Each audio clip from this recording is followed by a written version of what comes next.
Selamat tahun baru untuk kita semua. Selamat karena kalian semua telah menyelesaikan tahun yang telah berlalu. Dan selamat karena kalian telah memasuki tahun yang baru, yakni tahun 2025. Pergantian tahun bukanlah sekadar perputaran waktu, tetapi undangan ilahi untuk semakin mendekat kepada Sang Sumber Hidup. Layaknya para gembala yang tergesa menuju Sang Bayi Kudus, kita diajak untuk menyongsong Tuhan dengan hati yang penuh kerinduan. Ini adalah momen untuk berhenti sejenak, menatap kembali lorong-lorong masa lalu, dan melihat bagaimana tangannya yang penuh kasih telah membimbing langkah kita. Tahun baru adalah momen untuk menyerahkan diri pada rancangannya yang lebih besar, mempersiapkan hati untuk menjadi tanah subur, tempat benih rencana ilahi dapat tumbuh dan berbuah lebat. Tahun baru mengingatkan kita bahwa setiap detik yang telah berlalu adalah benang halus yang dianyam oleh kasih-Nya, menjadikan hidup ini sebuah karya seni ilahi. Dalam Injil Lukas bab 2 ayat 16-21 membawa kita pada momen yang sakral, ketika para gembala mendatangi bayi Yesus yang terbaring di palungan. Mereka datang dengan penuh sukacita setelah mendengarkan kabar baik dari malaikat. Mereka tidak hanya melihat dan menyaksikan, tetapi juga memberitakan apa yang telah mereka dengar. Di tengah peristiwa ini ada sosok Maria yang begitu tenang merenungkan segala sesuatu dalam hatinya. Sikap Maria ini mengingatkan saya kepada seorang penyair, yakni Sapadi Djoko Darmono, yang menuliskan puisi yang berjudul Aku Ingin. Isi puisi tersebut yakni, aku ingin mencintaimu dengan sederhana, dengan kata yang tak sempat diucapkan kayu kepada api yang menjadikannya api. Aku ingin mencintaimu dengan sederhana, dengan isyarat yang tak sempat disampaikan awan kepada hujan yang menjadikannya tiada. Bapak, Ibu, Saudara-saudari yang terkasih dalam Kristus, dalam puisi Aku Ingin karya Sapadi Djoko Darmono ini, cinta digambarkan seperti awan kepada hujan, sebuah pengorbanan yang tulus dan tanpa tuntutan untuk kembali. Cinta ini tidak melawan waktu, tidak pula melawan kehilangan, melainkan merayakan keindahan memberi, bahkan ketika akhirnya menjadi tiada. Cinta Maria adalah cinta yang menyerahkan diri kepada yang ilahi. Seperti sebuah malam yang dengan ikhlas menyerahkan tempatnya pada pagi, Maria menerima panggilan hidupnya dengan sepenuh hati.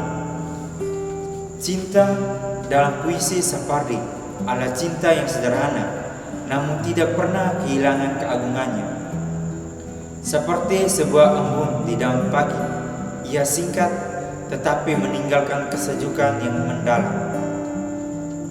Kita belajar bahwa cinta sejati adalah tentang membawa kehidupan, bukan sekedar hidup untuk diri sendiri, tetapi untuk sesuatu yang lebih besar, lebih dalam, dan lebih bermakna. Maria dalam Lukas bab 2 ayat 19 adalah simbol cinta yang merenung seperti lautan yang diam namun menyimpan kedalaman tak terukur. Ketika ia menyimpan segala perkara dalam hatinya, Maria sedang mengajarkan bahwa cinta sejati tidak perlu ribut dalam kata-kata. Ia cukup hadir dalam keheningan, namun penuh dengan keberanian untuk menerima misteri hidup. Sikap ini adalah ekspresi cinta yang mendalam, cinta yang tidak hanya terlihat dalam tindakan, tetapi juga dalam penghayatan batin yang penuh ketulusan. Maria mencintai dengan cara yang sederhana, penuh penerimaan dan penghormatan terhadap misteri kehidupan yang Tuhan percayakan kepadanya. Bapak, Ibu, Saudara-saudari yang terkasih dalam Kristus, Di awal tahun baru ini, mari kita mencintai dengan cara yang sederhana, namun penuh kekuatan. Seperti Maria, kita diajak mencintai Tuhan dalam segala renungan, menerima hidup seperti buku yang sedang ditulis oleh Tuhan. Kita diajak mencintai dengan memberi tanpa menuntut, menerima tanpa menggenggam, dan hadir tanpa syarat. Sebab cinta itu bagi akar pohon yang tak terlihat, namun menyangga kehidupan. Ia bagai matahari yang terbit, memberi hangat tanpa menuntut balasan. Dalam cinta seperti inilah, hati menemukan maknanya, dan hidup melangkah dengan penuh keindahan. Makna cinta Maria yang disandingkan dengan puisi Separdi Djoko Darmono memberikan beberapa poin penting. Yang pertama, yakni cinta yang menerima tanpa syarat. Maria menunjukkan cinta yang sepenuhnya menerima rencana Allah dalam hidupnya. Ia tidak memaksakan kehendaknya atas misteri yang sedang berlangsung. Ini memperlihatkan cinta yang tidak mendesak, tidak memaksa, dan tidak hanya ada sebagai ungkapan keikhlasan. Dalam kedua cinta ini tidak ada tuntutan untuk dimengerti, tetapi ada penerimaan yang lembut terhadap apa yang terjadi.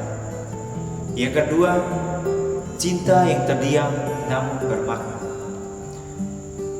Maria tidak hanya berbicara atau bertanya dalam momen ini.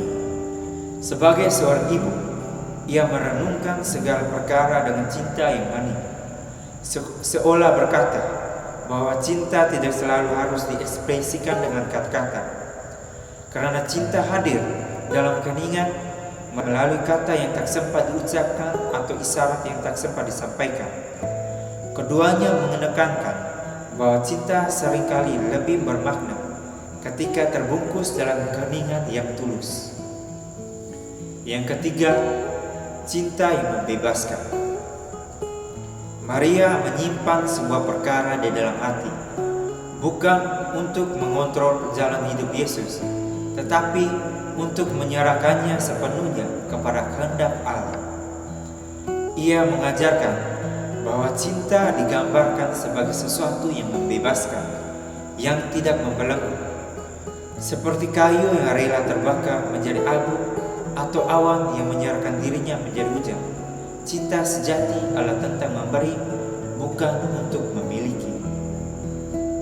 Yang keempat, cinta yang melampaui diri.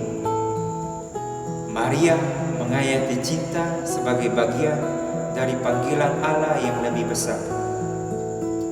Ia tidak hanya mencintai Yesus sebagai seorang ibu, tetapi juga sebagai pelayan Tuhan yang taat.